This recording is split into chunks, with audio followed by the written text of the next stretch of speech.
a perfect segue to have him on the show with me right now in this moment when I'm talking about people that truly mean the most to me when it comes to what I do because of how we flow and how we work together and how much I can count on them. So with that being said, let's bring him in, the man of the hour, Hall of Fame FantasyFootball.com's owner and operator, and the man who works with me on Winning Fantasy Football, the group on Facebook, to show some love for Mr. Mike Sofka. Mike, how are we doing today? Hey, doing great. How are you, Dan? Doing very well. And Mike, we are tasked this week inside of this hour, the Fantasy Football Power Hour, to discuss every NFC wide receiver tight end situation. To go 16 teams in, we already did the AFC. Now it's time to do the NFC, and to speak on these wide receivers and what our take is on where they stand and what it means for your fantasy. So in the 2021-2022 season, we've done this on the AFC side, as I said. It's now time to do it on the NFC side. And I'm always honored and privileged to be able to do this with you because we go so in-depth and really help people beyond what their anticipation is of being helped. And that's our job in the Fantasy Football Power Hour, to give you the best advice that we can give you through and through. And so, Mike, we will start with the NFC North, and we'll start with the Chicago Bears as we go in alphabetical order. The wide receiver situation, Allen Robinson is still there. Darnell Mooney, coming from, I believe, Tulane, is working to step some things up. My guy Anthony Miller hasn't really panned out consistently from Memphis, but hoping he gets better. Marquise Goodwin has found his way over there from San Francisco. Riley Ridley is there, the brother of Calvin Ridley. And we have Daz Newsome, who I covered in college. He's there from North Carolina, and so on and so forth. And then they have Cole Kmet at tight end, and Jimmy Graham is there as well. As Jimmy Graham has just found a way to stay somewhat timeless in the NFL at the tight end position. So what is your overall take on the Chicago Bears when we look at their receiving core of wide receivers and tight ends? Well, first off, Jimmy Graham is 100 years old, but his goal, his role was to come in and help Cole Kmet. And he's done that, but he also showed up himself as well. So as far as the tight end situation goes, I think Cole Kmet's a, bottom end, tight end too, and you can't really speak about Jimmy Graham anymore. Maybe later in the year, keep him on your radar in case of an injury or something like that, if he's still out there. But I'm not actively pursuing Jimmy Graham. I am actively pursuing Allen Robinson, who's ranked number 12 on my PPR list, and everything I give, of course, is PPR. But I've seen him as high as 7. I've seen him as low as 19. But this is a guy that I think has been through a lot with the fluctuation at quarterback there, with the question marks at quarterback. And I still think there's question marks at quarterback. So I'm not going to heavily invest in the Chicago pass catchers, but Allen Robinson's definitely one I can count on. Darnell Mooney seemed to show up, and I want him to take that next step, but I don't see it happening with the quarterback situation. I've got Darnell Mooney at 54 right now. Now, he may change. I'm really keeping a close eye on him. And, in my mind's eye, Damari Bird had the best year he's had, and that was last year in this offense. That was with all the questions. I haven't seen Riley Ridley or Anthony Miller do anything to jump up there. So, I don't know. I'm not really high on any of the Chicago wide receivers except for Allen Robinson. Yeah, Cole Kmet, I see him taking over, and with the quarterback being the situation that it is, in a distress time, first and foremost, your quarterback room is Andy Dalton, who wasn't there last year, and then you have your rookie in Justin Fields, and that's the thing that's neither one of these guys was on the team last year, and I think in an emergency situation, where are you going? You're going to your tight end, and you're going to your running back. So I think that Cole Kmet could have some nice numbers. I think he's a good backup for you. I think he's a good tight end, too, for you on your team this year. I think if you get him as your second tight end, there's nothing to frown about, nothing to fret about in that case. I think there is a lot of value with picking him up as a second tight end on your team. Allen Robinson, I got to cover him when he was in college at Penn State. And I got to interview him and spend time with him in the locker room when he was in Jacksonville. I want him to do well. He does have good hands. He has ability. I am not overly wowed by him, but I do want to look at his numbers. First, I want to look at Darnell Mooney, though. Darnell Mooney only played one season. And Darnell coming, to this team, like I said, from Tulane. He, last year, played in all 16 games, started in 9, had 631 yards and 4 touchdowns. That is what he's coming into the season with. He's not a bad guy as a low-end 2, a high-end 3, because I do think he has good upside. I think he could end up being a wide receiver 2 for you. But it highly leans on the situation at quarterback. That's what Mike brought up, and that's what the reality is. He could be great, or he could be a forgotten man. Remember, last year, who was throwing to him? Mitch Trubisky and Nick Foles. Now who's throwing to him? 2 totally different quarterbacks, Andy Dalton and Justin Fields. So, being in that situation, you never know how they're going to link up, and it's the same thing for Allen Robinson. The difference with Allen Robinson is he has had time in the NFL. Last year, he had over 1,200 yards. He's got back-to-back seasons of having 1,100 or more yards, so he's been a 1,000-yard receiver in back-to-back seasons, and then some.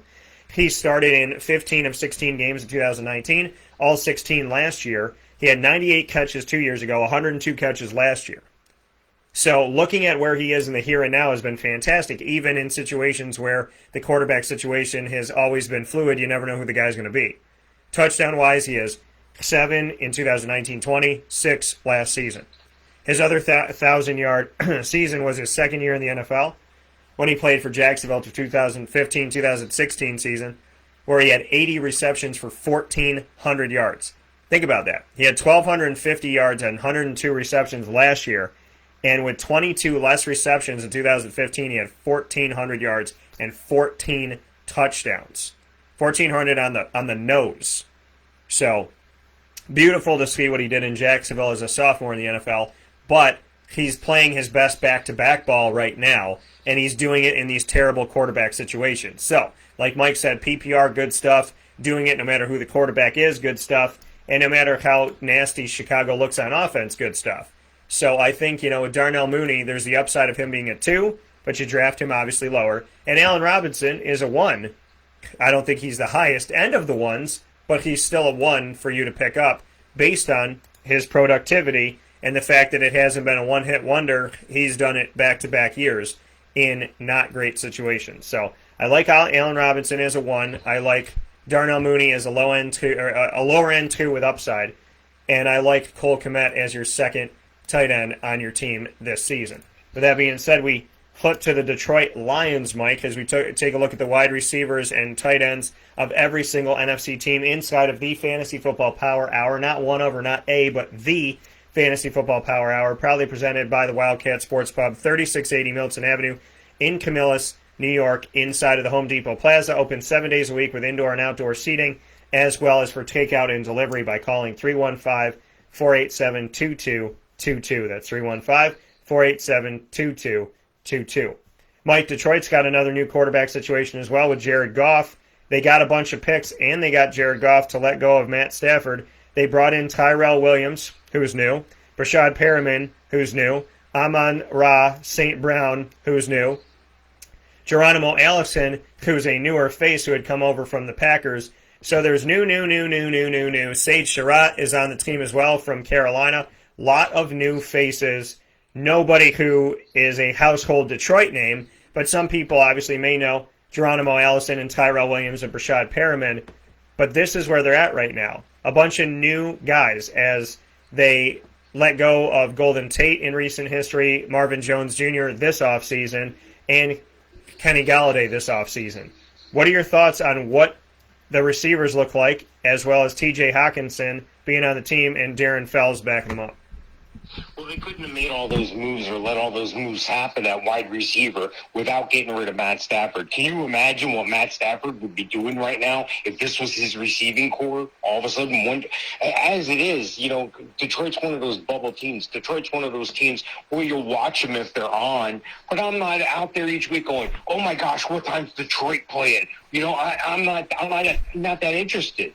Because of this situation, because of the way the roster's been handled, because of the management of the team. Now, that being said, they do have some bright spots here recently. I think Sage Surratt's going to surprise some people. He's a deep sleeper for me this year, but I can't draft that guy yet. I'm on Ross St. Brown. I'll tell you what, if you're in a league that scores for returns, kick return yardage, punt return yardage, go ahead and take a deep, make him your fifth or sixth receiver on the team because he's going to return both punts and kicks. So that'll get you some extra points. Plus, I think he's going to make his way onto the field. I think you're going to see some good things happen. I'd like to see Quintez Cephas step up, the product out of Wisconsin. I was high on him as a sleeper, but most of these guys, when I'm talking about being a sleeper, these guys are really 3 years to getting to where they need to be.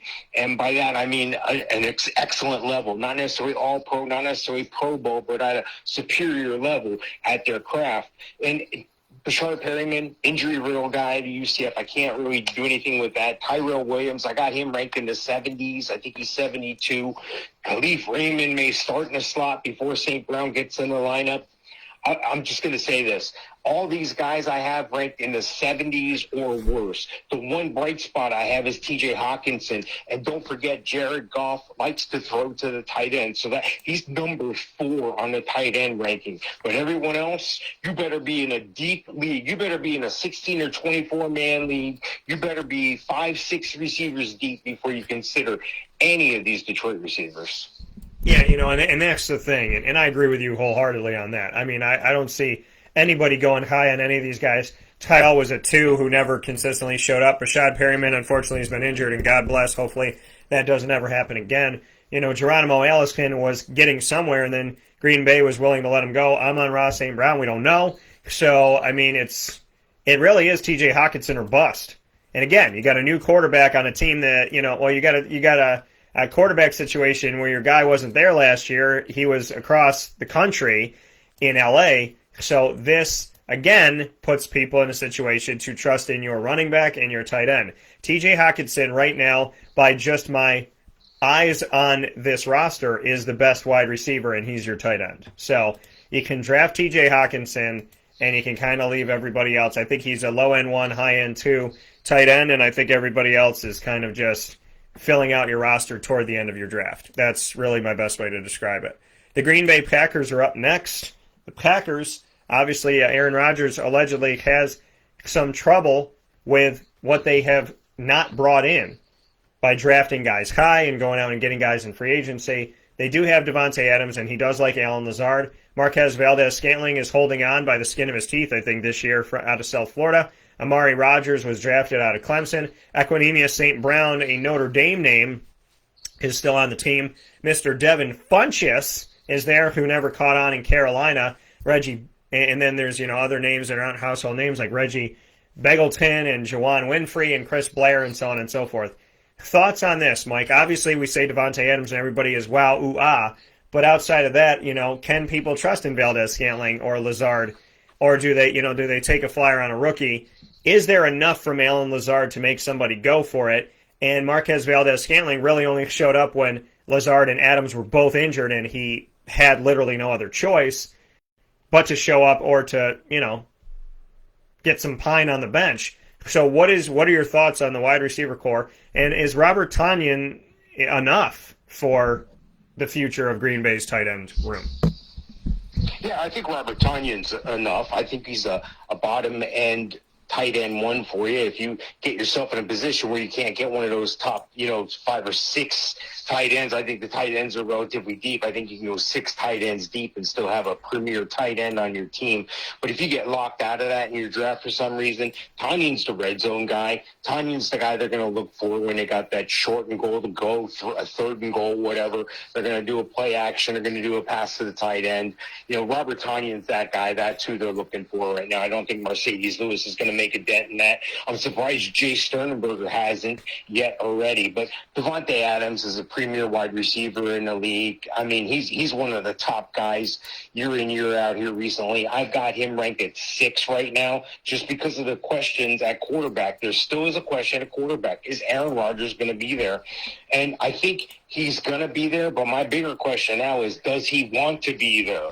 I think if you want to be there, you would be there. I think what Aaron's missing is every year for the past, I don't know how many years, he's seen all the sexy new toys show up and they get courted and smiles and laughter and joking around. And not to say that Aaron Rodgers doesn't have that, but they really haven't treated him well in the draft wide receiver wise either. So, he's a guy that he's got a lot going on outside of football, and he's got a lot going on in his mind when it comes to football. I think he needs to stop thinking and start throwing. I think he needs to stop thinking about all that, because there's going to be a time and day where he's going to look back in 20 years or so from now and he's going to go, wow, I really pissed that year away. Or, wow, if I had only done this a little bit differently, we may have won some more games that year. He's got to have his head in the game. He's the leader of the team, and it's not a good showing right now that he's having a temper tantrum. He wants love too. The new baby's here and it's getting all the attention, and I'm not getting. He wants to be courted. Why don't you guys just kiss and make up in Green Bay, court each other,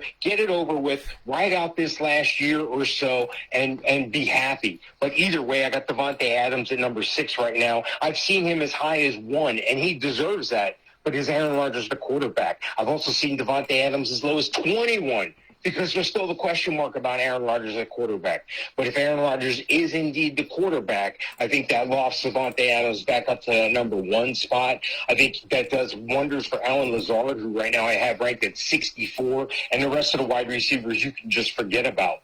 The one good thing for Allen Lazard is that Aaron Rodgers likes him. He said that publicly. So, likable guy, Allen Lazard, by the way. But anyway, what I'm trying to say is it all hinges on Aaron Rodgers. Watch what's going on in Green Bay. And if Aaron Rodgers isn't part of the game, I don't know if I want part of anything out of Green Bay, really, besides Devontae Adams. Yeah, and that's an easy thing to look at. And I think, when you look at the receiving core, I think with or without Aaron Rodgers, Aaron Jones and A.J. Dillon become enticing, maybe even more enticing if he's not there, because, what's Jordan Love going to do? He's going to have to hand that ball off and do some things. So, Devontae Adams, we just got asked where we rank, him with Rodgers. You just said he's the number 1 wide receiver in the country. I would argue that he's 1 or 2. I think DeAndre fights him for that, DeAndre Hopkins, and I think DeAndre's in a better situation because Arizona looks like, they're built to win and built to move forward together, and it looks obviously the situation is very dicey in Green Bay. So I think Devontae Adams is either your 1 or your 2 overall with Rodgers, and Mike just said he's your number 1. So, it's Devontae definitely is affected by who's going to be his quarterback. And it's not that he's not talented or couldn't do things with Jordan Love, but with Aaron Rodgers, Devontae Adams is, he's the top 2. So, I think that's clear. Allen Lazard's a good number 3 for you.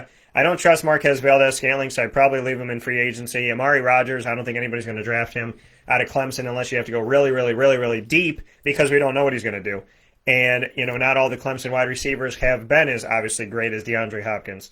Robert Tonyan, low end 1 at tight end. I agree with that. So, it's really Devontae or bust, like you said. Allen Lazard's a 3 and Robert Tonyan's a low end 1. But it all hinges on who the quarterback's going to be. If it's Aaron Rodgers, then everything we said makes sense. If it's not, then we have to revisit. The Minnesota Vikings do have, out of everybody who has a quarterback situation, think about that. 3/4 of the NFC North either have a new quarterback or don't know who it's going to be. Minnesota is the only team that knows Kirk Cousins is their quarterback going into training camp. Their wide receivers, Adam Thielen, Justin Jefferson, who stepped up last year as a rookie, Chad Beebe still there, Amir Smith-Marset, Busy Johnson, Blake Prohl, and so on and so forth. KJ Osborne, who came from Buffalo to the Miami Hurricanes, and I covered him there. Whop Phillier, shout out to my guy from HB Plant in Tampa, Florida, who I covered. That's what it looks like now. It's really Adam Thielen and Justin Jefferson. And then their tight end situation had Kyle Rudolph, doesn't anymore.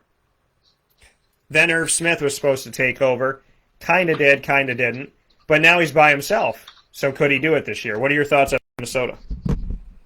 Yeah, I like the receiving core in Minnesota. And, Minnesota's got Steady Eddie. Used to be Andy Dalton was the Mendoza line for me. He was always the middle of the pack. He was always as worst as you wanted to be for your backup quarterback or for a guy that you needed to depend on for a bye-week fill-in for you. You didn't want any worse than Andy Dalton. He was, that Mendoza line for me. Well, that's where Kirk Cousins is. He may not wow everybody. He may not storm off the field and go, did you like that every game? But there's going to be games where he's going to do that. And he can get the ball to the receivers. And he has some excellent receivers.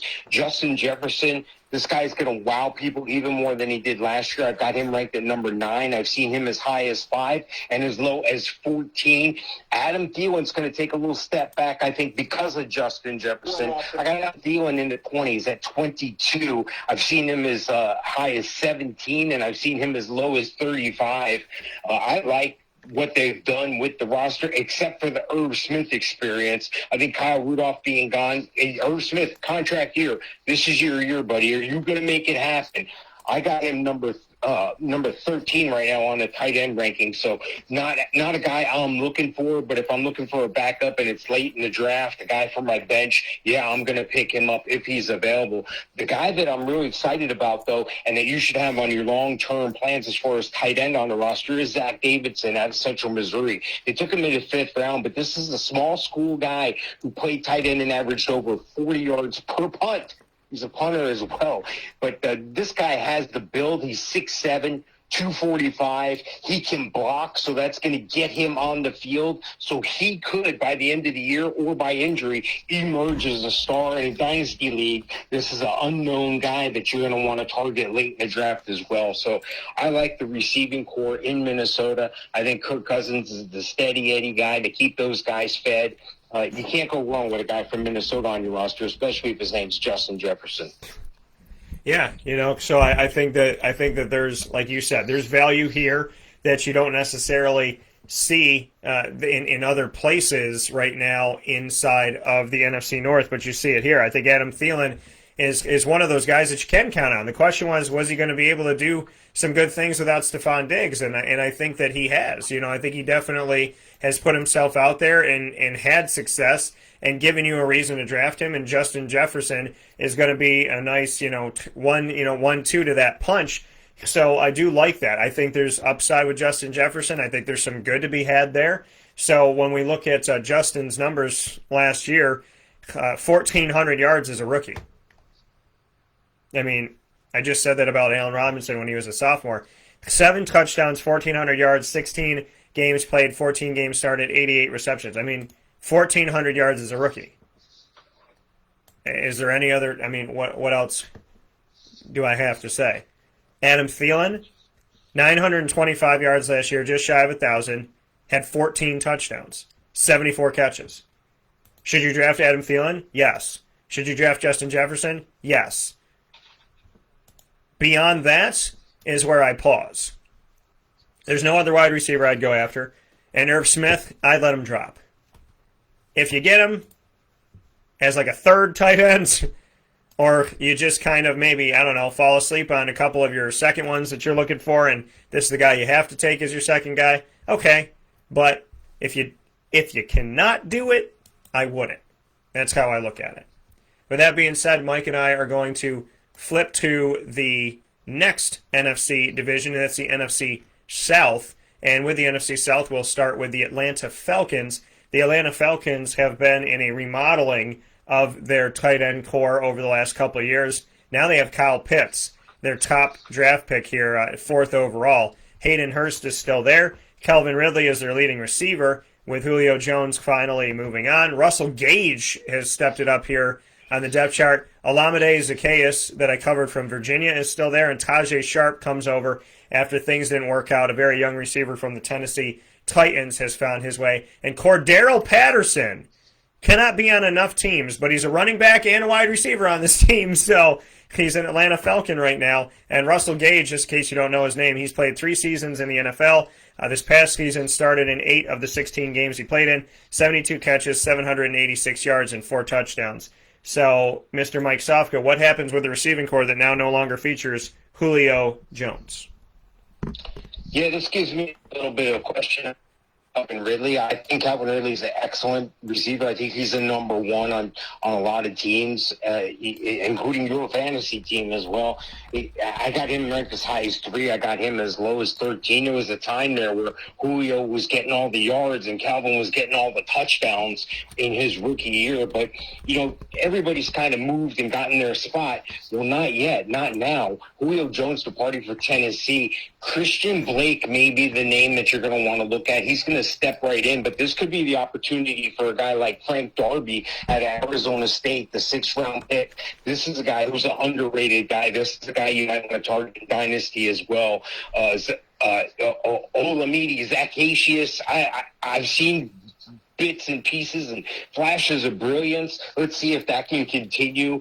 I would say if Russell Gage can hang on to a spot in the starting lineup. That's where he is right now. But I like Antonio Nunn. I like his opportunity to make the roster. The guy out of Buffalo, I think he's going to make the roster. I think he's going to be able to do something there. But how can you not like Kyle Pitts?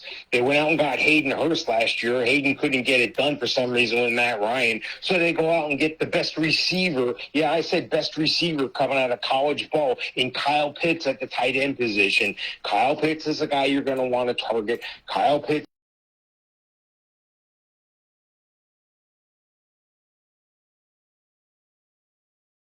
The only guys he's behind are, of course, all the leaders: Kelsey, Waller, Kittle, Hawkins, and Andrews. And then Kyle Pitts. I got him over Goddard, a fan. I got him over Tanya, and I got him over Gesicki. I got him over Higby. That's how much I believe in Kyle Pitts. So Kyle Pitts is available, and you're thinking it's time to take a tight end, not in the first round, but by all means, go ahead and take Kyle Pitts. I think the opportunity looks bright for Kyle Pitts. I think the opportunity looks bright for the future for some of these wide receivers to step up and make a name for themselves in the next year or two. I just hope Calvin Ridley is enough for the Falcons' sake to get things done in the meantime. Yeah, and I think that, when you really look at this and you break it all down, Atlanta does have some upside and some things to be excited about here. They have Matt Ryan still there. They got A.J. McCarron and Felipe Franks they drafted late from Arkansas through Florida. And so, I think Calvin Ridley I still think he's a high end 2. I don't consider him a 1. Russell Gage is a flex. Olamide Zacchaeus, Frank Darby, Tajay Sharp, Christian Blake. All these guys could end up being flexes for you.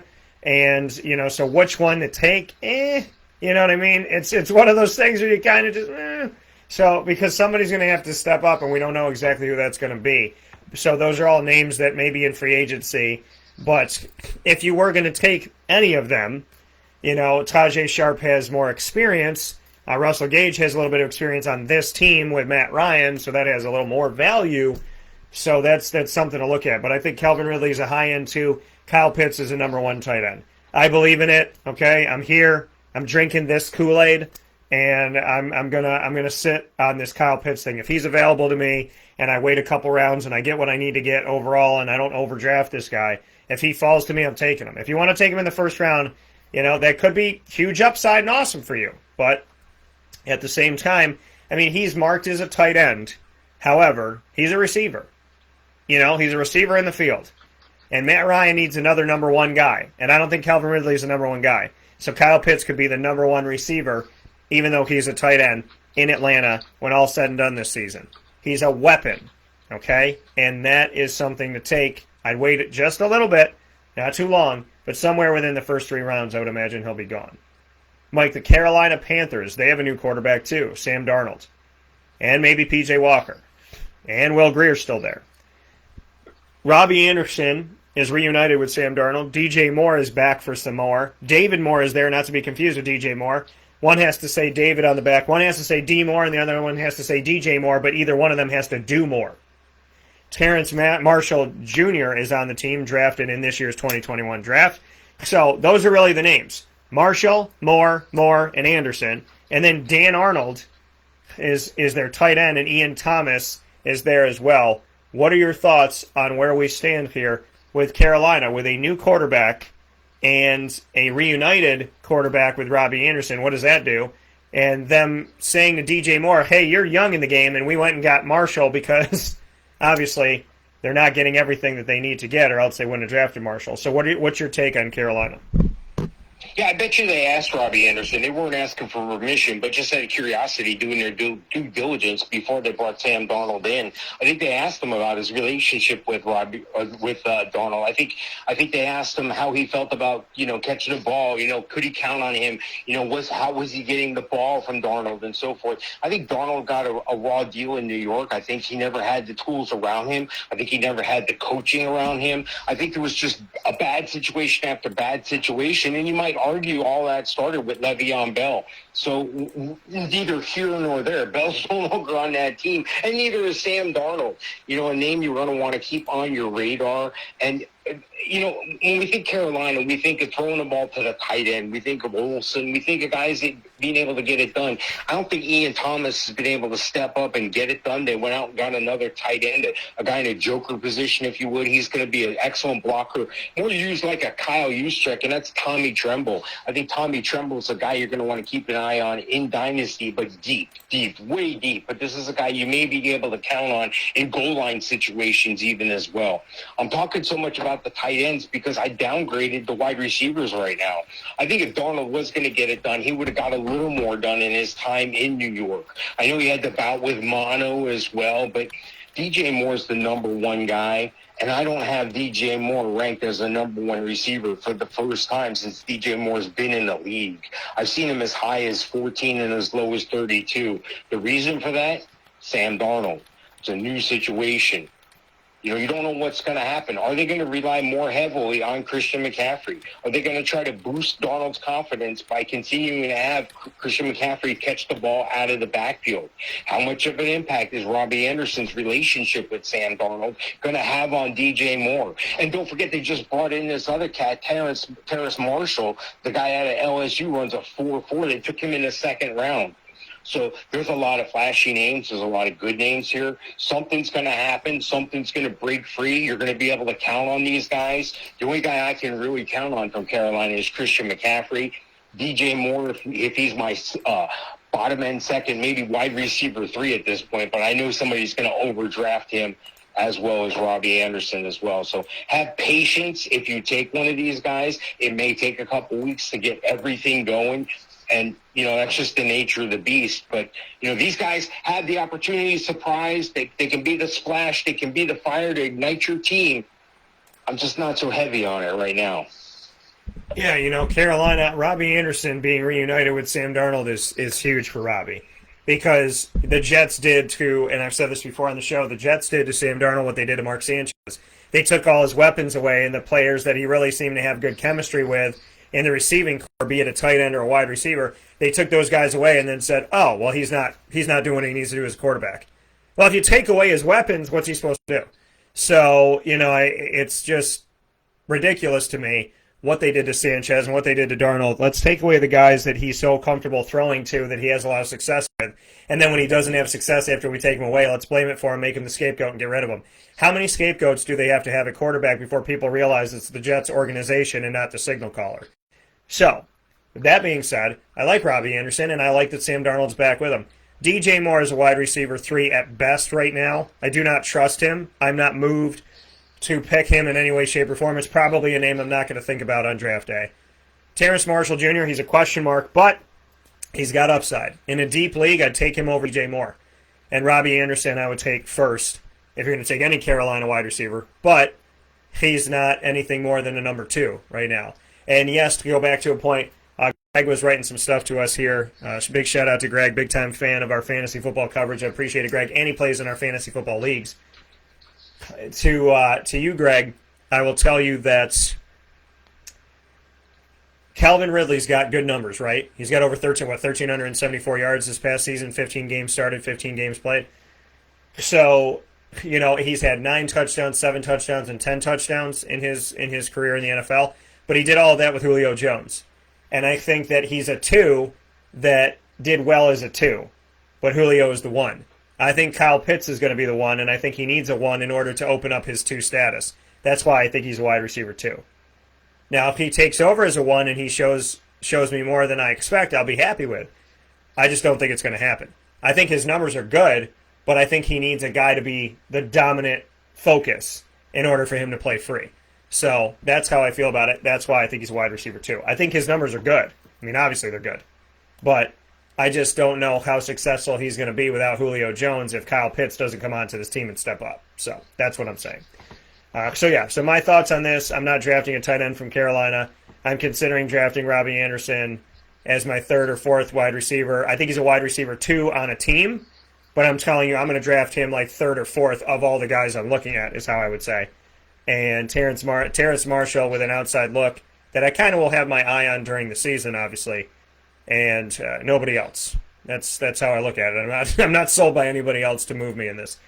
NFC North continuation, the coverage of receiving cores around the league to get you ready for 2021 fantasy here inside of the Fantasy Football Power Hour, proudly presented by the Wildcat Sports Pub, 3680 Milton Avenue in Camillus, New York. And you can also have them for takeout and delivery by calling 315-487-2222. That's 315-487-2222. Speaking of wide receivers that we don't understand what the hell is going on, Michael Thomas had this really weird relationship. Like, was it COVID? Was it an injury? Did he just not want to play for the Saints? Now he doesn't have Drew Brees. He has Jameis Winston and Taysom Hill, and he's allegedly there still. Traquan Smith, who stepped up and caught the record-setting pass from Drew Brees last year coming out of UCF, but he was quiet last year. And then a bunch of non-household names. Marquez Callaway, Juwan Johnson, Deontay Harris, Lil Jordan Humphrey, Kawan Baker, Jake Lampman, Jalen McCleskey, and Aesop Winston are all there. So this is what we're looking at right now. And Juwan Johnson's actually spending time at tight end and not just wide receiver. Adam Trotman and Nick Vannett are there as well at tight end. A lot of non-household names outside of Michael Thomas, and Traquan Smith still not a relative household name. New Orleans is a lot changing. It's not just Drew Brees, Mike. What do you think? Yeah, I think the Michael Thomas thing stems to preseason last year. Him and Drew Brees had a tiff about social justice and social media issues, and I think he never recovered from that, and then he was injured. He came up, basically it was the worst season of his career. He played in week 1, and he missed 6 games, and then he returned all limping around in week 9, and then he went on a 6-game stretch with no touchdowns, only averaging 70 yards a game. So it's not the Michael Thomas we were used to. These are not the George we're looking for. This is the guy who was arguably number 1 receiver in the league with Brees, and it just all fell apart. Brees is no longer on the team. I think Thomas is okay with that situation. But now, this is always that thing where be careful what you wish for, because now he's looking at Taysom Hill or Jameis Winston. They brought in Ian Book, but that's the future. He's far from taking over. Trevor Simeon's never going to see the field there, parked at Olympia High School here in Orlando. But Michael Thomas is a guy you can no longer just pencil in as a number 1 guy. I got him at number 7, and that's a gift in my mind. I've seen somebody rank him number 1, and I question that. I've seen him as low as 14. I'm comfortable with where I have him at 7. But that's it. I haven't seen enough of Traquan Smith. The questions at quarterback preempt me from picking any other wide receiver on this team. And I can't even pick a tight end here, a Nick Vannett who they brought in. Maybe a Adam Troutman, but he's the highest ranking tight end on my rankings at 24. So there's 23 other guys above him I'd rather you take. So maybe a Michael Thomas if he falls to you. I wouldn't rely on any of these other guys except a Deontay Harris, or Marquez Callaway as your last wide receiver if you get points for return yards in your league. Again, that's a stat that people don't often look at and they take for granted. Those things add up let's say you have a good defense and you're causing the other team to punt a lot.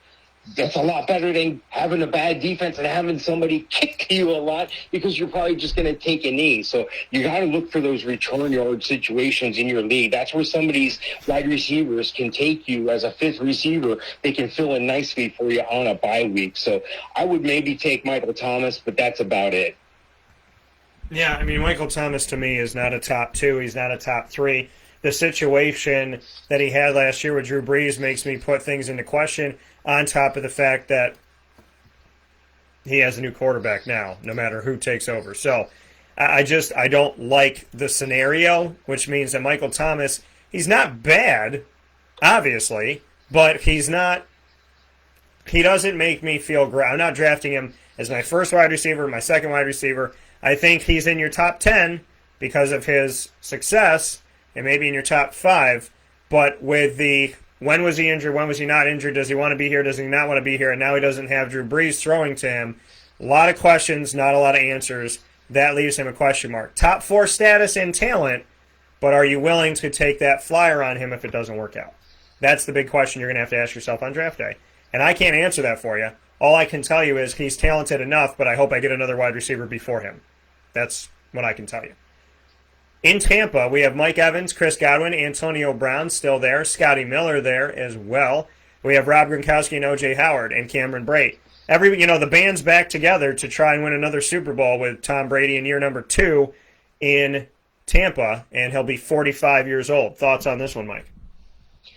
Yeah, there's a lot of names in Tampa, and they were able to bring a lot of those names back and continue to draft well. I think they did well in the draft as well. I think that, when you look at Tom Brady, he hasn't really had those receivers outside of 1 year with Randy Moss where, these guys were putting up a ton of yards, 1,600 yards and 20 touchdowns or whatever, as these elite receivers do sometimes.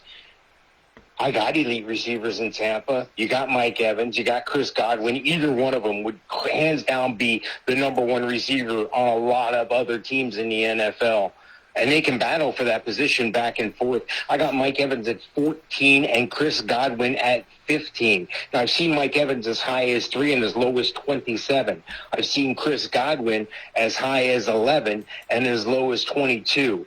The reason for this, there's a lot of names. Don't forget, you got Antonio Brown in the slot. Now, I think there's going to be some drama. There's going to be some occasional Antonio Brown flare-ups and some things that are going to happen on the field that are going to make big splash plays. He might be an occasional great daily play, but I don't know if I'm going to want him on my team long term. And don't forget, they got 3 excellent tight ends in O.J. Howard, Cameron Brate, and Rob Gronkowski. I think these guys all kind of cannibalize each other. I got Gronk ranked the highest tight end on the team at 17, and I got O.J. Howard at 29. These guys are all capable, but in a way, because Tom Brady spreads the ball around so well, and don't forget, you got speedsters on the sidelines as well. And Scotty Miller or Justin Watson, Tyler Johnson. So there's some excitement here. There's some guys to get excited about. The problem is there's just too many of them.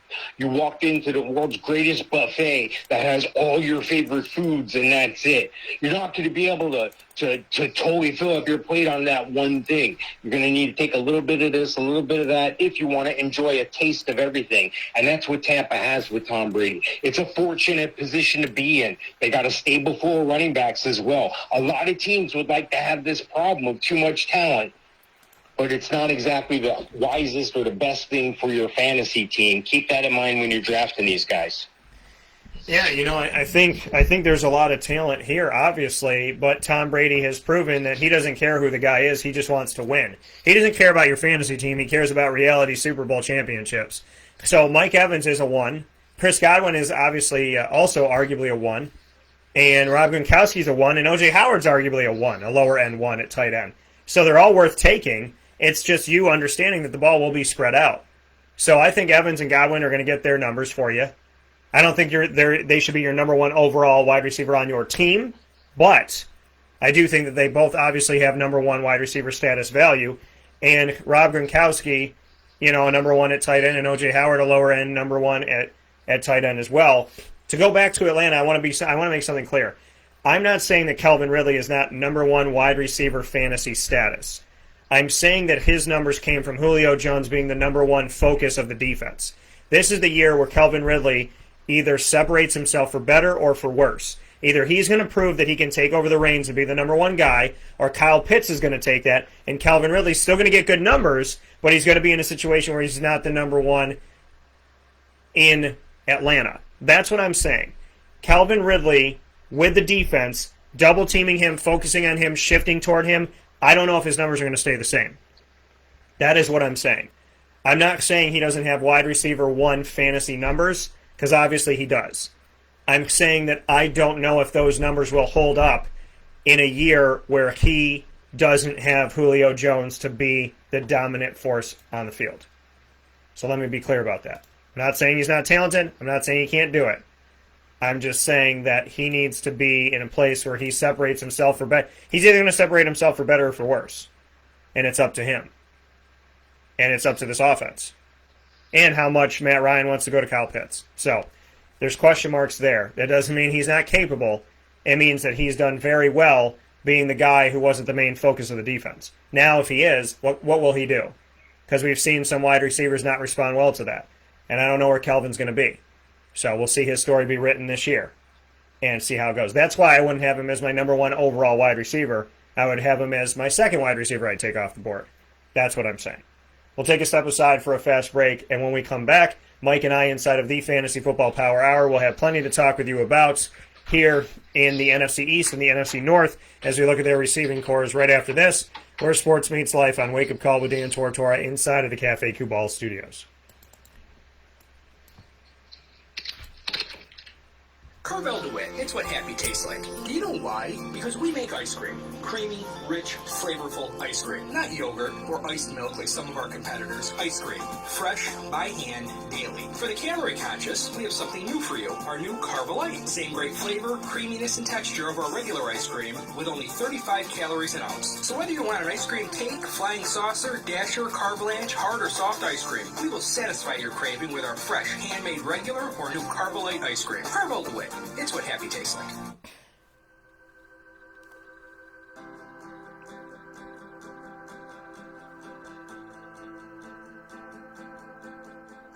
Cafe Cubal offers same-day local delivery of our products, offering no delivery charge for Onondaga County.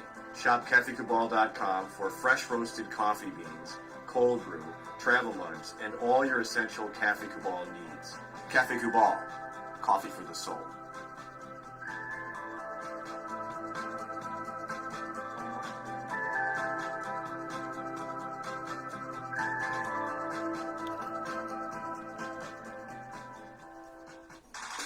The Wildcat Sports Pub in Camillus, New York is located on 3680 Milton Avenue in the Home Depot Plaza. It is your family-friendly sports bar and restaurant. Folks, some sports bars aren't family-friendly. Some family-friendly restaurants are not sports bars. The Wildcat Sports Pub in Camillus, New York is proud to be both. It is that marriage that you've been looking for years. The Wildcat Sports Pub is your home base for your sports bar and restaurant needs, games for the kids, indoor and outdoor activities, and enough things on the menu to come back every single week and get to try something new. They're open Sundays from noon to 8 p.m., Monday through Wednesday, 11 a.m. to 11 p.m., and Thursday through Saturday from 11 a.m. to midnight. For reservations and party information, call 315-487-2222 for the Wildcat family-friendly sports pub and restaurant.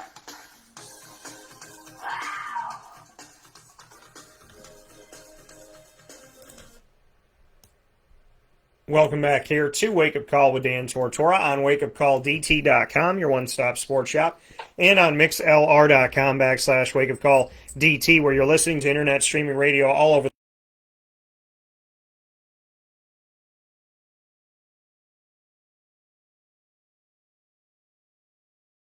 Live now, DT, as well as on youtube.com/wakeupcalldt.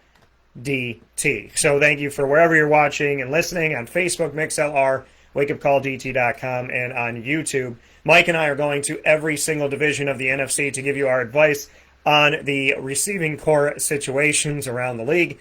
The next to is the NFC East, which will bring us to the Dallas Cowboys. Now, the Dallas Cowboys have Dak Prescott back because, Jerry Jones finally agreed to sell one of his yachts to pay for, Dak Prescott and, the rights to buy half of the continent of South America. So Amari Cooper is there. Michael Gallup, CeeDee Lamb, who they drafted last year, are all there on the team. Is there enough to give fantasy value to all of them, Mr. Sofka? Blake Jarwin is there, and Dalton Schultz, who they got when they could have been Dallas Goedert, and Philly went and got a pick and traded up to go right above Dallas to take Dallas from Dallas. So what are your thoughts about Amari, Michael, CeeDee, and Dalton Schultz, as well as Blake Jarwin, as we head toward this new season? Yeah, unfortunately, unfortunately for Dallas, if I'm an NFL defensive coordinator, the names Blake Jarwin and Dalton Schultz don't bring shudders. I'm not going to lose any sleep over these guys in my game plan. Unfortunately for Dallas, I got Blake Jarwin ranked the highest tight end on the team at number 18.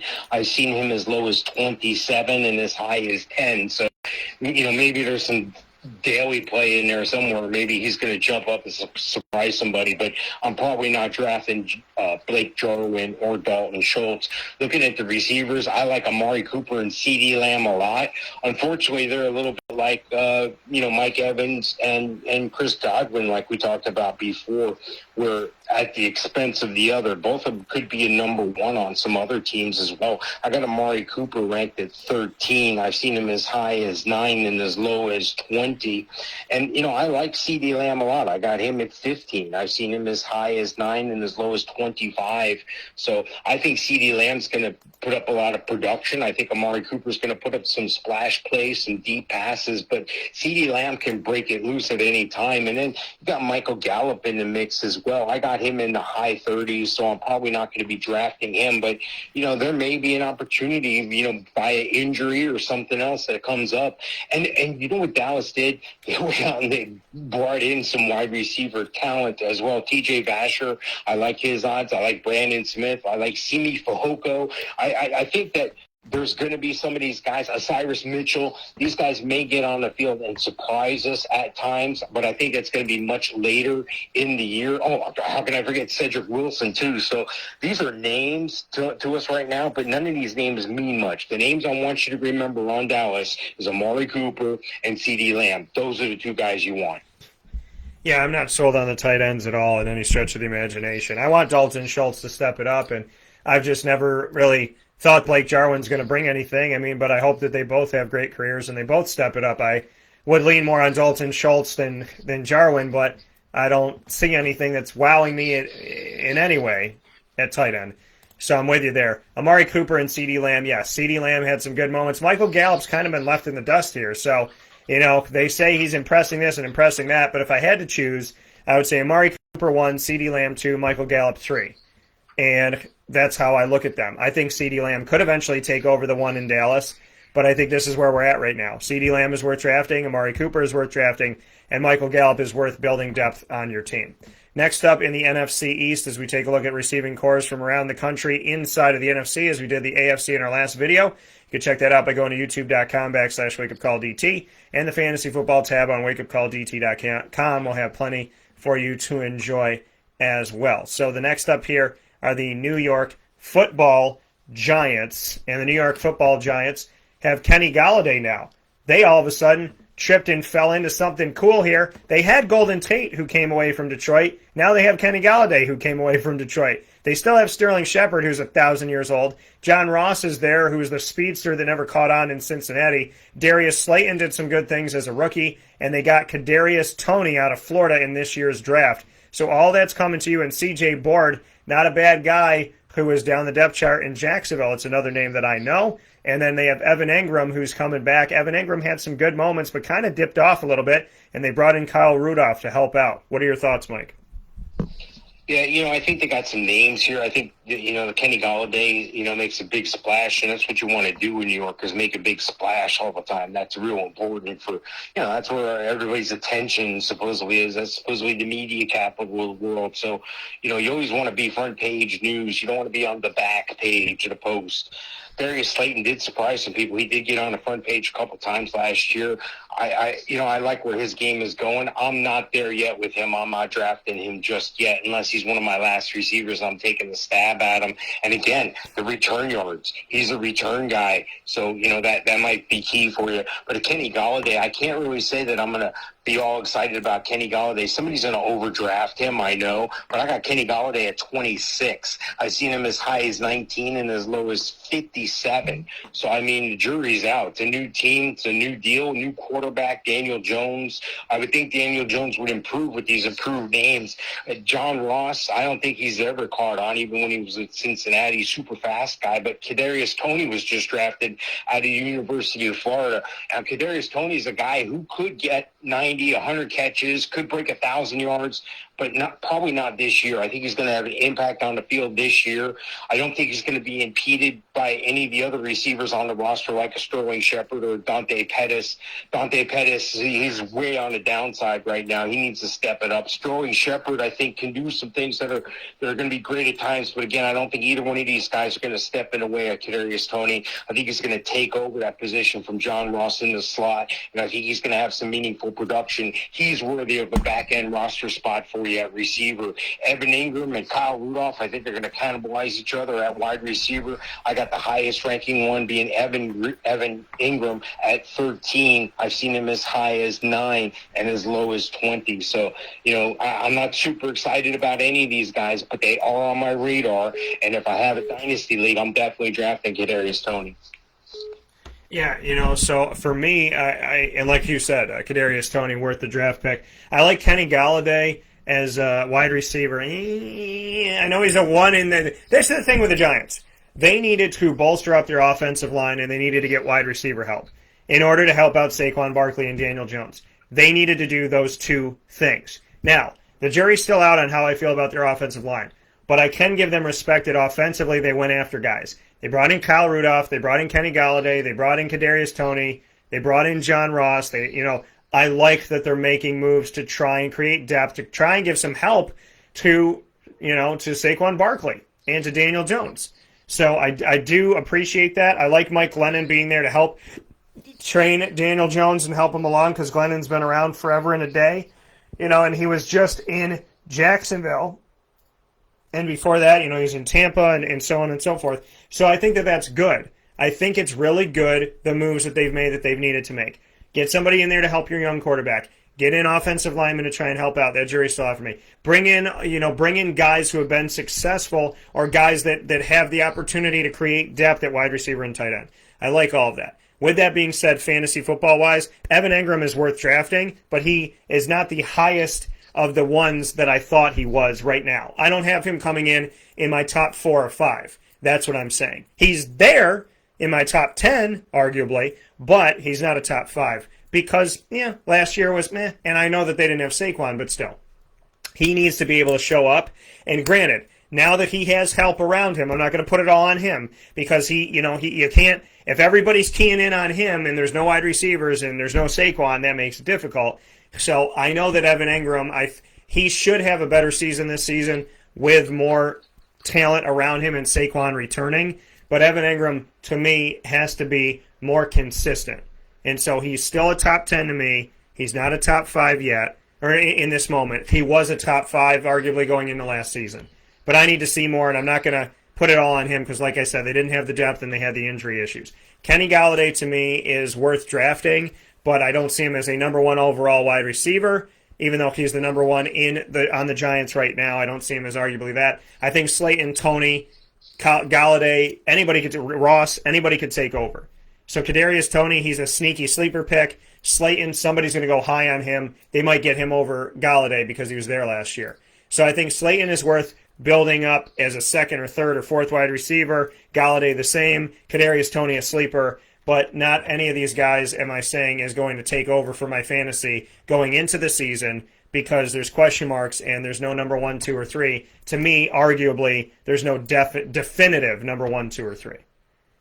We look at Philadelphia, who went and got Devontae Smith, the Heisman Trophy winner out of Alabama, Jalen Reagor, who they drafted the year before, so they got true rookies doing this, Travis Fulgham, who did some good things last year, having to come in, Greg Ward Jr., who transitioned from Houston quarterback to wide receiver in Philadelphia. All those guys are there. J.J. Arcega-Whiteside, he's another young guy too, and then Dallas Goedert's still there with Zach Ertz, and they brought in Richard Rodgers. So what are your thoughts on all of this that we have going on in Philadelphia? Yeah, Jalen Hurts at quarterback. I don't know what we're getting. I think we're getting one of these running quarterbacks. I think we're getting a guy who's going to be able to run the ball a lot from the quarterback position. I think it's going to hurt the receivers. I think it's going to be a short passing game, short passes to Miles Sanders, to Boston Scott, to Kenneth Gainwell, who they just brought in, Kerryon Johnson, if he makes the roster, Jordan Howard. Elijah Holyfield, Adrian Killens at UCF. This is a team that's ready to run the ball. They're ready to attack. They're going to try to mimic what the Baltimore Ravens are doing. Why not? It's working for the Ravens. But you look at what this does to the fantasy value of some of these players, and it hurts them. Now, pardon my expression, but if Jalen Hurts gets hurt and they end up putting Joe Flacco in, believe it or not, some of these wide receivers are going to take a bump. They're going to have a higher ceiling because they're going to be more prone to passes. Joe Flacco's not that scrambling guy. Look, with that being said, the highest ranking wide receiver I have on the team is a rookie coming in, and Devontae Smith at number 44. Now, I've seen him as high as 32, and I've seen him as low as 62. So that should tell you something. There's a lot of other names. Jalen Reagor, totally disappointed last year in his rookie campaign. They moved up to get him out of TCU in the first round, and he hasn't done much. I think he had one or two outstanding splash plays, and that was it. Travis Fulgham, a guy who's cracked the lineup out of Old Dominion, and this is a guy who they're questioning his work ethic. You can't have somebody question your work ethic in the NFL. That's how you lose your job. John Hightower, Greg Ward, Quez Watkins. I'm not excited about J.J. Arcega-Whiteside. I'm not excited about any of these guys, really, unfortunately, until I see something.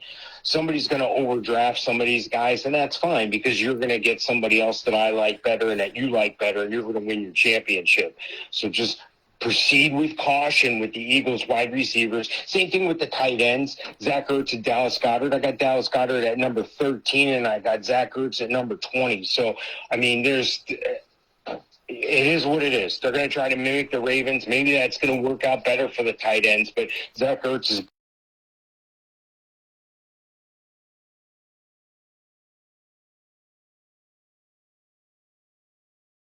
They got talent, they do, and they have young talent. But the question is, are you willing to use a pick on it? That's the biggest question. Now, Hurts ran 63 times for 357 yards. He had 3 touchdowns, and he played, he started in four games last year, and he was utilized all throughout the season in 15 of the 16 games. So, Jalen Hurts is a part of this offense. And now he is the quarterback. Last year he came in as a piece. Now he's all of it. Now they got a lot of depth. At running back we talked about before. Miles Sanders, Boston Scott, Kerryon Johnson, Kenneth Gainwell, Jordan Howard, Jason Huntley, Elijah Holyfield, Adrian Killens Jr., and on and on and on and on and on. So, if they're going to be a heavy running team with all these running backs, and if Jalen Hurts wants to take off that way, well, then we're going to see a different type of defense or a different type of offense. Now, I think Devontae Smith, middle of the draft to the latter part of the draft, is worth taking. I think Jalen Reagor is a sleeper worth taking. And I think Dallas Goedert is worth taking as a low-end one because Zach Ertz could be on his way out, and Richard Rodgers I don't trust to be the guy. But outside of that, I don't think you should draft high any of these guys. I'm not saying they're not talented. I just wouldn't draft any of them high. That's how I look at it. I don't think that, your best bet could be Devontae Smith or Dallas Goedert, but do you need to spend a high pick on him? I say no. The Washington football team that still doesn't have a name, and no, I don't want to talk about how much it upsets me every time I have to talk about this. Terry McLaurin, he stepped up, and he was able to step up with anybody. Well, if anybody could step up with anybody, it's Ryan Fitzpatrick, your new quarterback in Washington that's on his 72nd team of the NFL, even though there's only 32 franchises. And he's going to find success here, I'm sure, because he finds success everywhere else. Terry McLaurin is there, Curtis without Dwayne Haskins anymore. Curtis Samuel is there as well, coming from Carolina. Adam Humphries, who had spent some time around the league as well and was with Tampa. And then we have a bunch of other names, Antonio Gandy Golden, and so on and so forth. Their tight end is Logan Thomas and John Bates. Ricky Seals-Jones is there as well. Tamarick Hemingway, and on and on and on. Mike, Washington always seems every single year to be the team that says they kind of throw their hands up in the air. Maybe they should be the Washington Shrugs, and they should just have a guy with his hands up and his shoulders like raised shrugging, because we never really, when they say who's going to be the guy, they're always like, I don't know. And that's how it feels every year. We don't know who the quarterback's going to be predominantly. We don't know who the running back's going to be predominantly. We don't know who the wide receiver's going to be predominantly. We don't know who the tight end is going to be predominantly. So what are your thoughts on the receiving corps? I'll tell you, the running back's going to be Antonio Gibson. This guy can play This guy, another Memphis running back who can do wonders. He can catch the ball.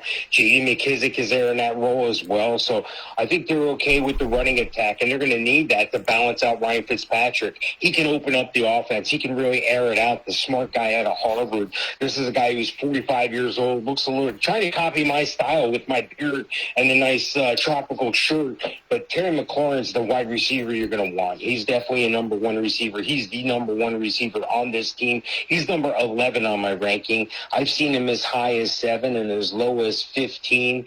He's definitely the guy they're going to try to target. I know they just brought Curtis Samuel over, but I got Curtis Samuel ranked at 27. I think Curtis Samuel is a guy that, you know, he can stretch the field as well as McLaurin, and he may benefit from McLaurin being so dominant. But look out for Diami Brown. I like this guy, third-round pick out of North Carolina. This is a guy who's really going to open things up. Dynasty-wise, I like him. But you got to be careful right now. If he's going to be your 5th wide receiver is what I'm saying. He's going to be that last wide receiver nobody's going to see coming. So go ahead and take him as your last receiver. If one of those guys that gets return yards isn't available, that's a guy you're going to want, Diami Brown. I like him to get on the field and make something happen. Logan Thomas, I mean, this is a guy who had a breakout in his 7th year. This is a guy who's tenacious. This is a guy who I like because of his work ethic. We talked about Travis Fulgham last segment about having a bad work ethic. This guy has the opposite. This guy's one of those lunch pail guys. This guy comes to work. But they just drafted John Bates to kind of complement. And what a great guy to learn from, and Logan Thomas with the work ethic for John Bates out of Boise State. They used a 4th-round pick on him, and I think he's going to be the tight end of the future there. So Antonio Gandy-Golden hasn't shown up quite yet. I'm not real excited about any of the other names. Maybe a Dax Milne if you're looking for a stretch play at the end of your dynasty draft. Adam Humphries. But the guys I'm really concerned with are Terry McLaurin, Curtis Samuel, and Diami Brown to round out my wide receiving core in Washington. Yeah, you know, looking at Washington, you know, and like you said, Antonio Gibson, I mean, to me, he's the best weapon on this team offensively right now.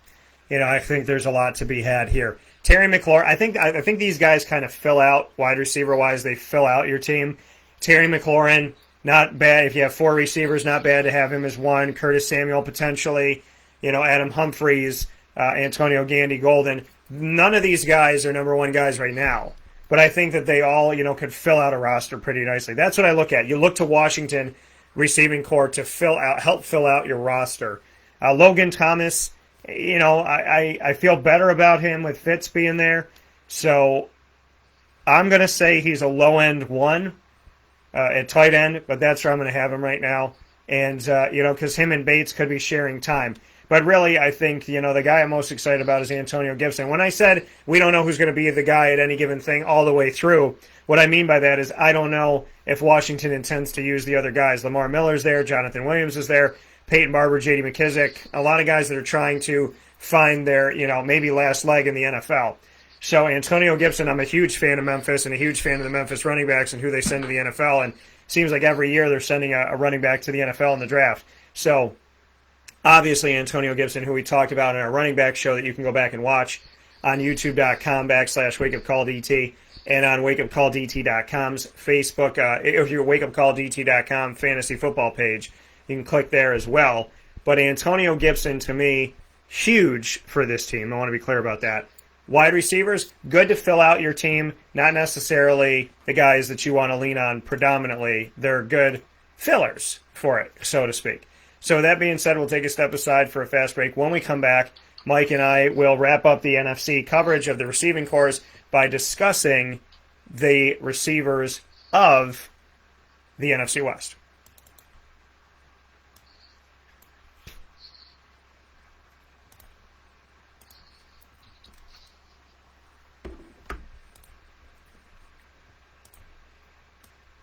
Avicoli's, coming to you on the corner of Route 57 and Wetzel Road in Liverpool, New York, has been with us for decades. Now here for us Tuesday through Sunday for lunch, dinner, and drinks. Find your way over to the corner of Route 57 and Wetzel Road in Liverpool, New York, the home of our exclusive Liverpool Warriors athletic program show through Wake Up Call with Dan Tortora. Every single month, we have the opportunity to be there with Liverpool Athletics, and I'm so honored and privileged for the coaches and the student athletes, the parents, the guardians, the boosters, and everybody around the program in the community. You can literally walk from Liverpool High School to Avicolli's, and I suggest you do so if you want some great pizza, great veal, and a great, so, just great people helping you out that really care about this community and put the community first.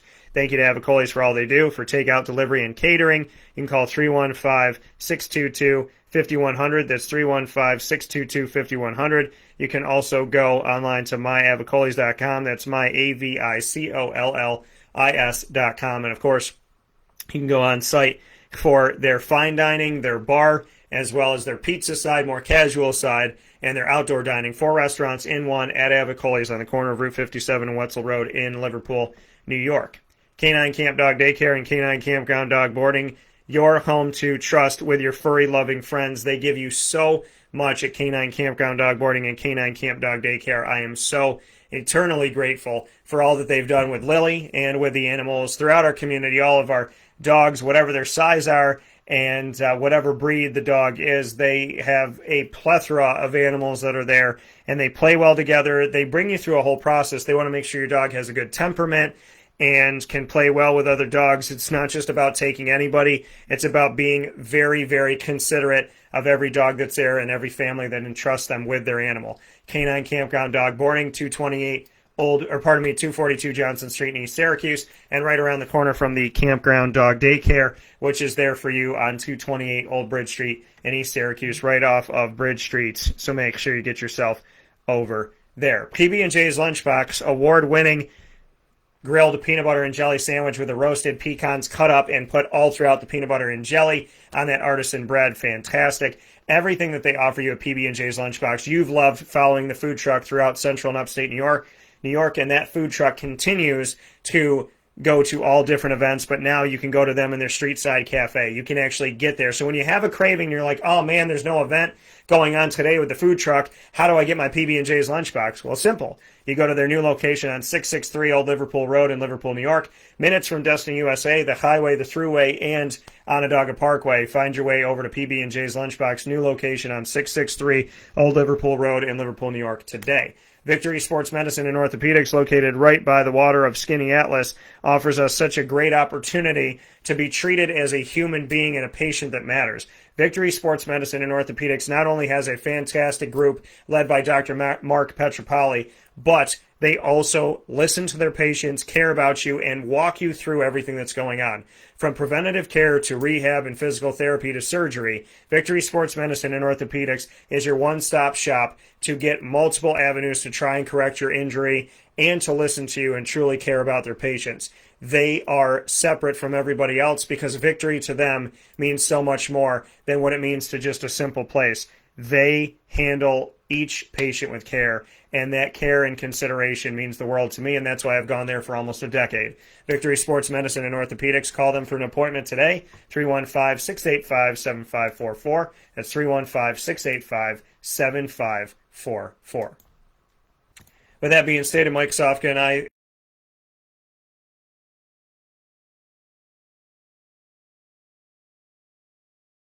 by the Wildcats Pub, 3680 Milton Avenue in Camillus, New York. You can go there for indoor and outdoor dining with their volleyball court outside as well. And, of course, there's a lot of different things that go on throughout the week. From live music, we're there monthly with the West Genesee Wildcats show that we have on site on location with Wake Up Call with Dan Tortora. And, of course, you can get takeout and delivery by calling 315-487-2222. That's 315-487-2222. Final division that Mike and I have to look at as we bring you through every receiving core of the NFC is the NFC West. The NFC West will start with the Arizona Cardinals, who used to be part of the old NFC East. They have DeAndre Hopkins, A.J. Green, Christian Kirk. They drafted Rondale Moore, and so on and so forth. They have Max Williams and Darrell Daniels, as well as Ross Travis and Ian Bunting at their tight end core. What are your thoughts, Mike, when we look at the receiving opportunities in Arizona? Yeah, they brought in A.J. Green, and in years past, I would have said, "Oh my gosh, A.J. Green, DeAndre Hopkins." But A.J. Green's on the on the backside of his career here. He's had injuries the past 3 years or so. He did manage to put together, a string of games last year, but still, this is a guy who you're used to, 14, 1,500 yards, 100 catches. Now he's putting up 47 catches for 523. So you can't count on that guy anymore. You can't count on DeAndre Hopkins. He's continually one of the best wide receivers in the league. I've seen him as high as number 1. I've seen him as low as 6. I've got him at number 3 behind only Tyreek Hill and Stephon Diggs. But after that, there's a tremendous drop-off. Well, hold on. Wait a minute.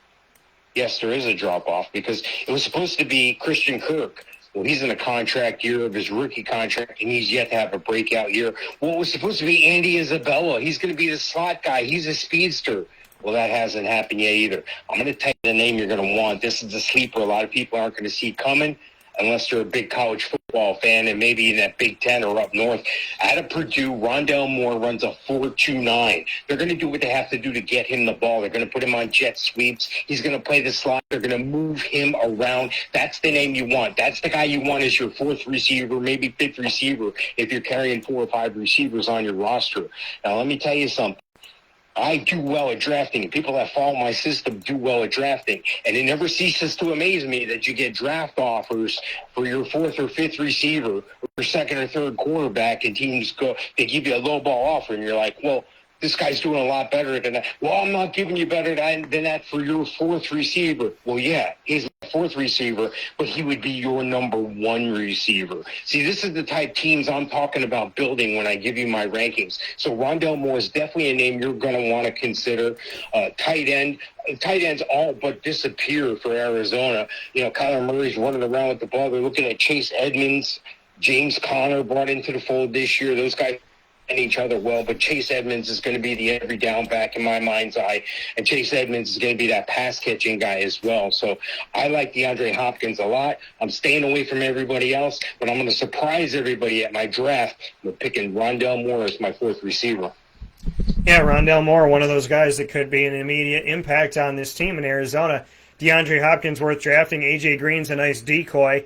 He's a guy that could be a wide receiver 3 for you, and Rondale Moore, a guy that not everybody's going to know, but you know his name from listening to this show. So I think DeAndre and Rondale are worth drafting. I think A.J. Green's going to be taken too high by somebody that's just going to remember the name from Cincinnati, and I'll let them take them because I think it runs through DeAndre, and I think Rondale has the opportunity, like you said, to be a nice upside here to round out your receiving core and a draft pick worth making and a sleeper to a lot of people because he's a rookie. So I do agree with that, and the tight end position, I don't have to spend time in Arizona on that. Christian Kirk needs to figure things out too. I thought he would have a better career than he has been having, and he's been underwhelming, so I'll stay away from him in this draft as well and look to pick him up in free agency if need be. The Los Angeles Rams are the next one up here. Matt Stafford's their new quarterback, and they have Robert Woods, Cooper Kupp still. Deshaun Jackson's 115 years old, but he's there. Van Jefferson's there as well. Tutu Atwell's coming to them, who had a nice time in Louisville, and their tight ends, Tyler Higbee and Johnny Munt, because Gerald Everett left to find help somewhere, to find his way somewhere else, because Everett and Higbee were eating each other away when it came to a tight end situation in Los Angeles. In fantasy, they were evening each other out. So Woods and Kupp, Deshaun Jackson, Van Jefferson, Tutu Atwell, and Higbee looking like he could take over now. What are your thoughts?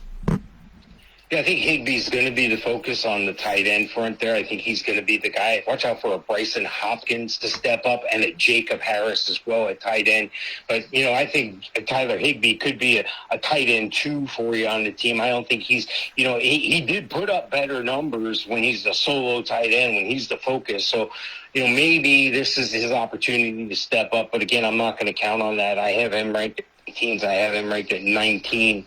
I'm looking at wide receiver, though, and there's some speed and there's some high draft picks in this wide receiver room. You got Robert Woods. He was a 2nd-round pick. You got Cooper Kupp, a 3rd-round pick. You got Van Jefferson was a second-round pick. These are guys that are speedsters, and then they go and they take Tutu Atwell, another second-round pick. So there's a lot of money invested in these wide receivers. And they bring in Matt Stafford, a guy who can get the ball down the field, and a guy who's an upgrade over Jared Goff. Cam Akers at running back. You got the speedy Darrell Henderson out of Memphis. So these guys can keep defenses honest in the run game in a short passing attack and help open things up for Cooper Kupp, Van Jefferson, Robert Woods.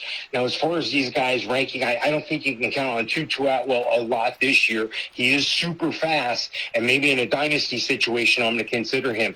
Van Jefferson's going to try to take over in the slot position, and then Robert Woods has been a stalwart as well as Cooper Kupp. They're basically evening each other out on the receptions each year. I got Robert Woods at 17, though, and Cooper Kupp at 22. Those are the two main focuses for me on this pass receiving core for the Rams.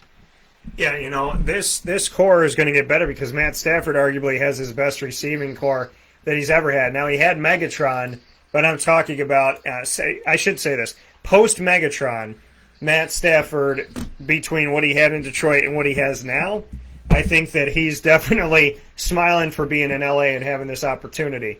I like Robert Woods and Cooper Kupp as draftable guys, Van Jefferson and Tutu Atwell as sleepers, and Tyler Higbee as a low-end number one tight end. It's really as simple as that. Kupp and Woods, it could be either one of those guys or both. I think, you know, having them both is helpful. If they both stay healthy, it's helpful. And like I said, Van Jefferson and Tutu Atwell, I think that they're good to pick up in a situation where you need a sleeper and you're looking to round out your team. I think that there could be a lot of upside value with that. And like Mike talked about, when you talk about trading guys and this and that, and it's like, well, you know, this is my fourth best guy, but it could be your first best guy.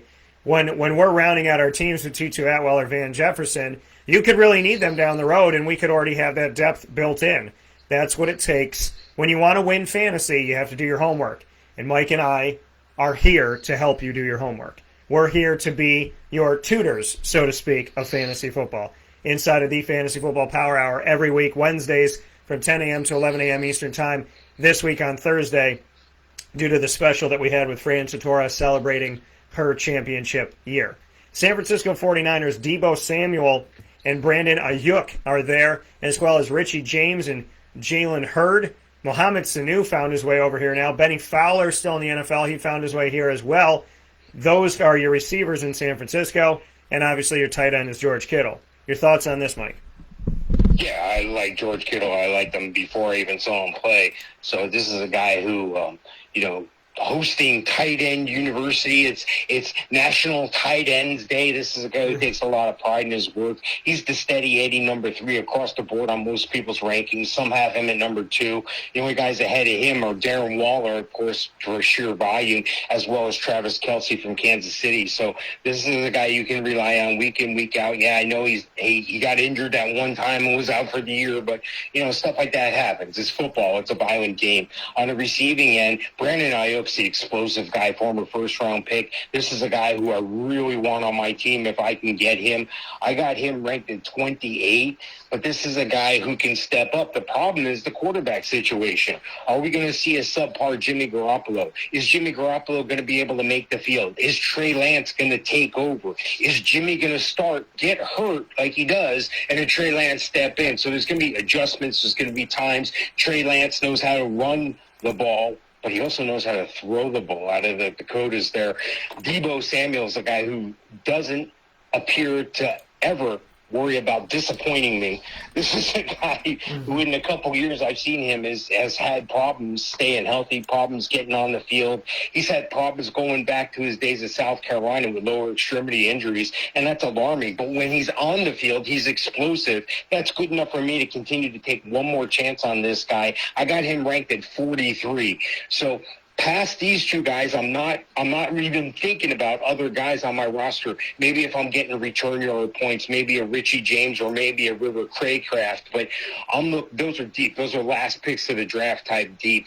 I'm not real happy about the running back situation. They got too many guys, too many names. I don't know who it's going to be. Is it going to be Wayne Gallman, Raheem Mostert, Elijah Mitchell, who they just brought in? It's probably going to be Trey Sermon. But don't forget about Jermichael Hasty and Jeffrey Wilson. There's just too many names names in that running back room, and Kyle Juszczyk's going to get some goal line vulture carries too, you know. So looking at this core, I'm comfortable with a Deebo Samuel. I'm comfortable with a Brandon Ayuk, but don't overdraft them. If they get overdrafted, so be it. Move on.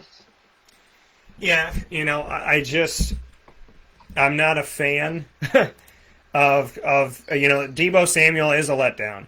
Brandon Ayuk had the best season of all of the receivers last year, 748 yards, 60 catches, 5 touchdowns. Yay, and yay.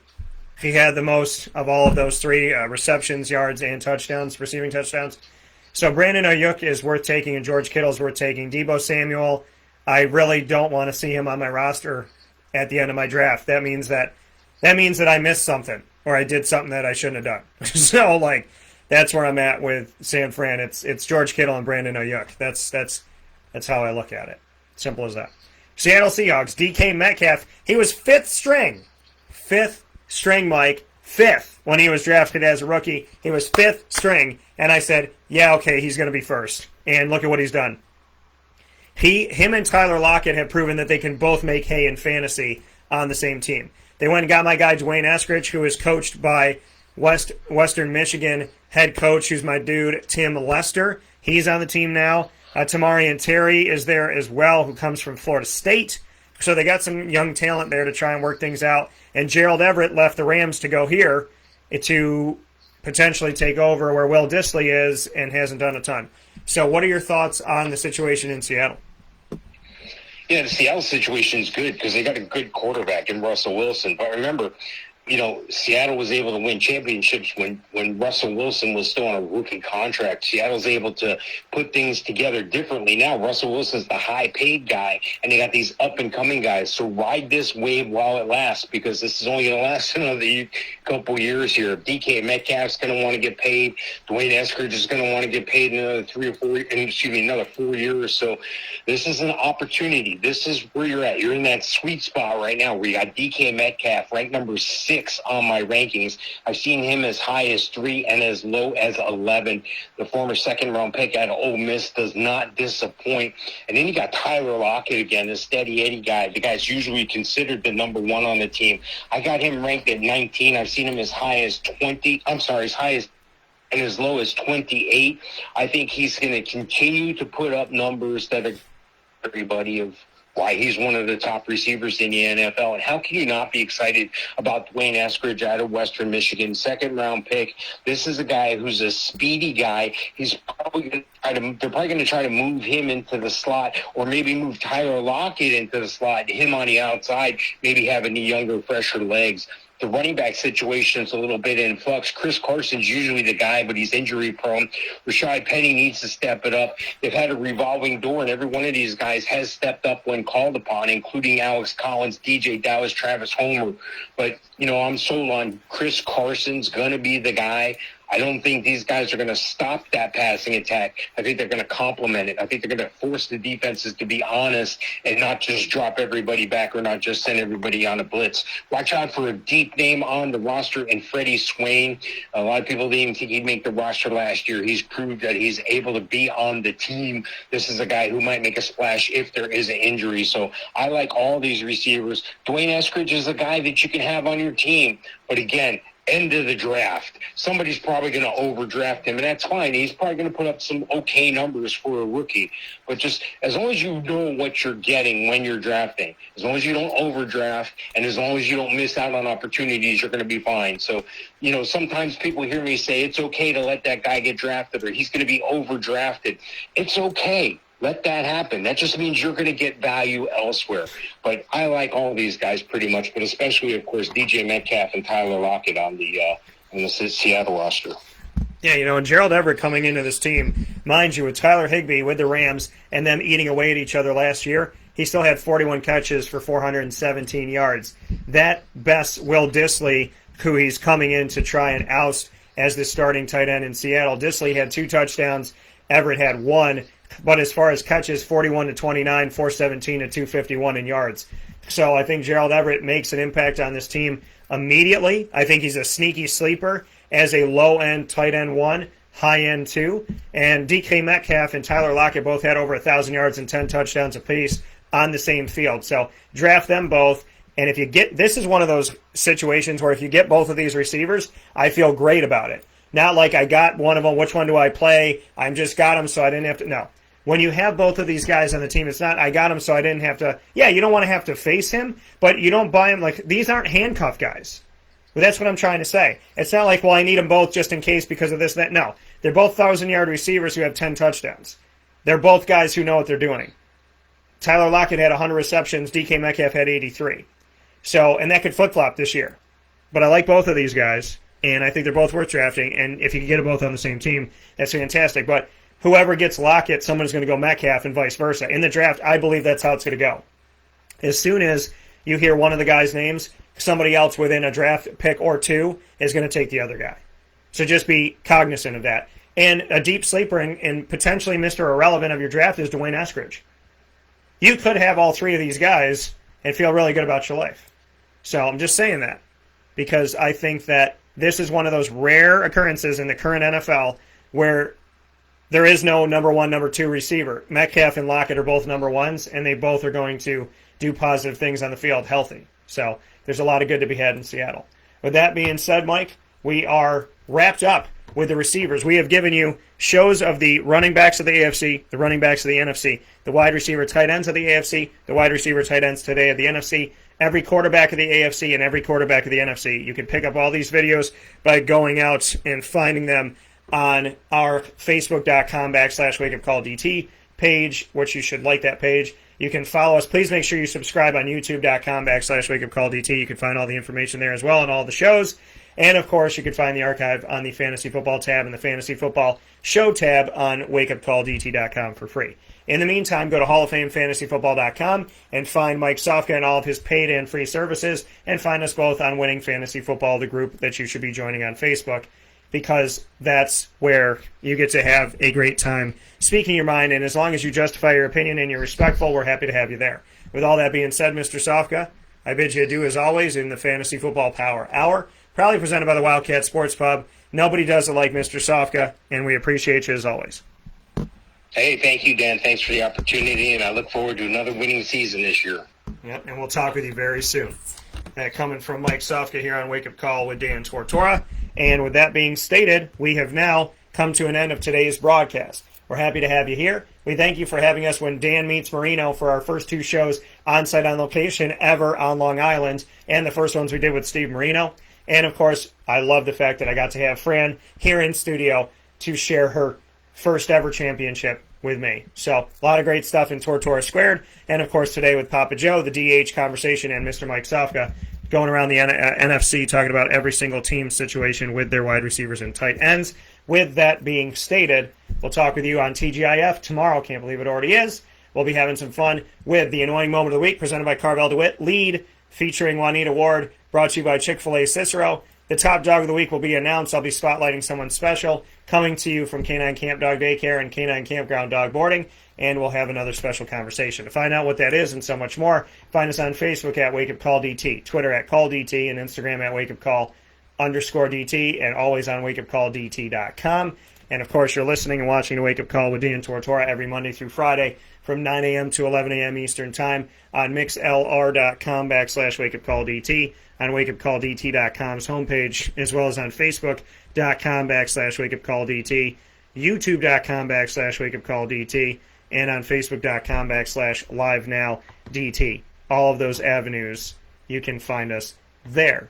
And, of course, you can also go to our archives and find us by searching Wake Up Call with Dan Tortora or searching one word, Wake Up Call DT. You can find us on Stitcher, Spotify, TuneIn, YouTube, iTunes, and Apple Podcasts, iHeartRadio, Podbean, and MixLR, and get to all of our archive shows. And, of course, we want to give a special thanks to all of our beautiful partners in the Central and Upstate New York community that help to make what we do so beautiful and so direct to this community. And that is Carvel DeWitt, Cafe Kubal, the Wildcat Sports Pub, as well as Chick-fil-A Cicero and Chick-fil-A Clay, Victory Sports Medicine and Orthopedics, Avicoli's, Canine Camp Dog Daycare, Pizza Man, Honda City of Liverpool, the Millhouse Market, PB&J's Lunchbox, Canine Campground Dog Boarding, and Ma and Pa's Kettle Corn and Popcorn Factory. Use the promo code MA at maandpauspopcorn.com from anywhere in the country. That's anywhere in the 50 states. Go to maandpauspopcorn.com and use the promo code DT20, that's DT20, and get 20% off today. Thank you so much for tuning in to Wake Up Call with Dan Tortora. I pray that you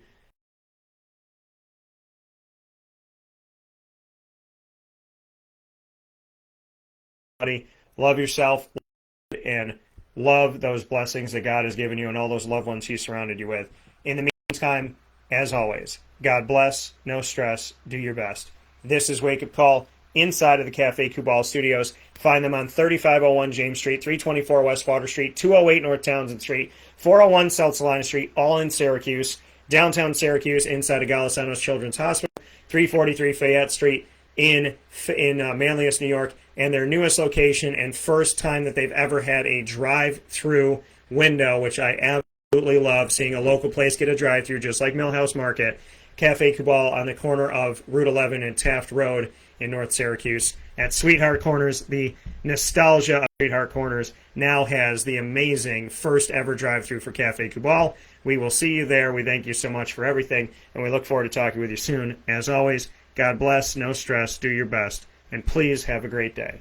On behalf of all good things in this world, I pray and I hope the best for you.